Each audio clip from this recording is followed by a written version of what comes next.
National Weather Service in Little Rock has issued a tornado warning for northeastern Perry County in central Arkansas, southwestern Faulkner County in central Arkansas, until 11 p.m. At 10:37 p.m., severe thunderstorms capable of producing both tornadoes and extensive straight-line wind damage were located over Houston, or near Perryville, moving east at 50 miles per hour. Hazard: tornado. Source: radar-indicated rotation. Impact: flying debris will be dangerous to those caught without shelter.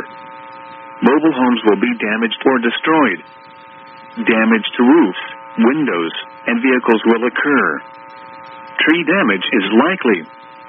Locations impacted include Conway, Perryville, Mayflower, Houston, Toad Suck, Bigelow, Fourche, Antioch in Perry County, Pleasant Valley in Perry County, Oak Grove in Perry County, New Dixie,